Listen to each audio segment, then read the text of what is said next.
Hello दोस्तों, पिछला video का दूसरा पार्ट लिया गया है तो अंत तक वीडियो को सुनिए। तभी दूसरे दिन राजा ने कहा, मेरे कक्ष में 200 सोने की घड़े हैं और चाबी न मिली तो वह कुछ काम की नहीं है, और अगर जिस मंत्री को मिलेगी उस 1000 सोने की घड़े दूंगा। घमंडी मंत्री ने सोचा, अगर चोरी करूंगा तो 200 घड़े ही मिलेगी, लेकिन जब चाबी राजा को दे दूंगा तो 1000 घड़े मिलेगी। सभी चाबी ढूंढने चले गए और राजा भी उन पर नजर रख रहे थे। तभी उस मंत्री ने इधर उधर देखा और चाबी उठाकर राजा के पास आ गया और राजा को चाबी देते हुए और इनाम मांगा। तो राजा ने कहा, यह चाबी मैंने ही गिराई थी ताकि सच का पता चल जाए। तुम चोर हो, तुमने लालच करके चाबी मिलने के बाद भी उसे छिपा दी और फिर इधर उधर देखकर चाबी उठाकर मुझे दे दी। तुम लगा कि किसी ने तुमको देखा नहीं होगा और 1000 घड़े मुझे मिल जाएगी। मैंने सब कुछ देख लिया था। तुम लालची और घमंडी मंत्री हो। इसका पता लगाने के लिए ही पेशा किया था।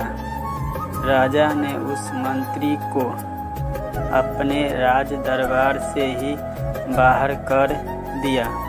राजा ने उस मंत्री को बंदी बना लिया और काल कोठरी में डाल दिया और उस पर कड़ी निगरानी रखने का आदेश दिया।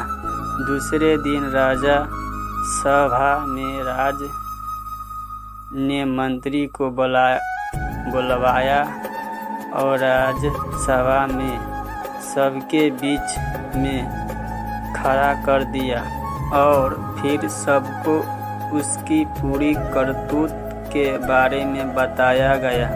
राजा ने उस मंत्री को पूरी प्रजा के सामने ले जाने का विचार किया ताकि मंत्री को पूरी प्रजा के सामने दंडित किया जाए, ताकि पूरी प्रजा में और उसके पूरी मंत्री में सभी को पता चले कि राजा के राज दरबार में चोरी करने का क्या अंजाम होता है।